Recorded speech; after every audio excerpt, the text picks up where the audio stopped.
பணம் வாங்குறதுல மட்டும் ஸ்பீடா இருக்கல்ல, கேஸ போட்டு ஏன் இப்படி ஜவ்வாட்டை இழுத்துக்கிட்டு இருக்க? நான் இழுத்தடிக்கல சார், போலீஸ் சைடுல தான் வாய்தான் இழுத்தடிச்சிட்டு இருக்காங்க.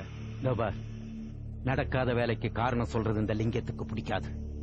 24 வருஷத்துக்கு முந்தி உள்ள ஒரு ஊத்த கேஸ் எத்தனை வாய்தாயா வாங்குவீங்க?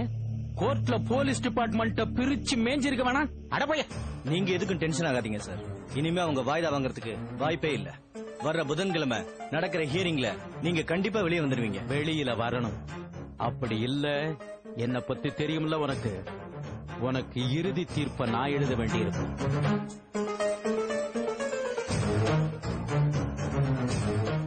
சரி, நீ கிளம்பு. வரேன் சார். சிவா அண்ணா, அந்த போட்டோ கொண்டு வர சொன்ன, கொண்டு வந்தியா? கொண்டு வந்திருக்கண்ணா.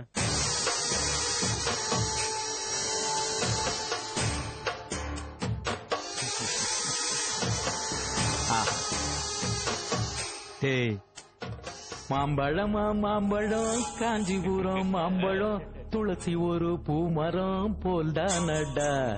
மாம்பழமா மாம்பழம், காஞ்சிபுரம் மாம்பழம், துளசி ஒரு பூமரம் போல்தானடா. அடடா ரதிடா, நான் இவளுக்கேத்த மன்மதண்டா. மாம்பழமா மாம்பழமா மாம்பழம், காஞ்சிபுரம் மாம்பழம், துளசி ஒரு பூமரம் போல்தானடா. இந்த போட்டோ வர்ற புதன்கிழமை காலையில துளசி வீட்டுக்கு போய் சேரணும். நானும் துளசியும் சேர்ந்து எடுத்த இந்த போட்டோவை அவங்க குடும்பத்துல எல்லாரும் பார்க்கணும். இதனால அந்த வீட்டுல பிரளயமே நடக்கணும். துளசி நடத்தையில சந்தேகப்பட்டு துளசி அந்த வீட்டை விட்டே துரத்தணும்.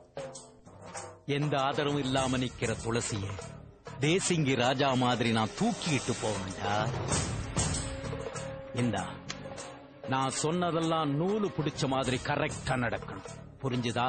சரிண்ணே, போ. வரண்ணே. ஏய் சிவா, ஒரு நிமிஷம். இந்த ஆசு தம்பி என்னடா ஆனா வெளியில போன உடனே நம்ம சவகாசமே வேணான்னு முடிவு பண்ணிட்டானே? அவன் அப்படிப்பட்ட ஆள் கிடையாதுண்ணே.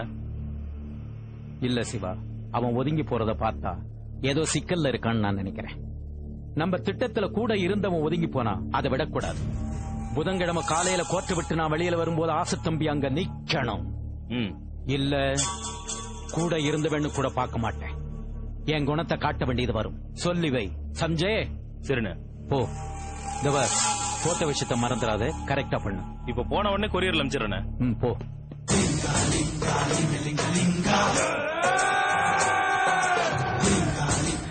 டேய் பசங்களா, அண்ணே, பொண்ணு கிடைச்சாலும் புதன் கிடைக்காதுன்னு சொல்லுவாங்க. எனக்கு பொண்ணு புதன் ரெண்டு சேர்ந்து கிடைக்க போகுது.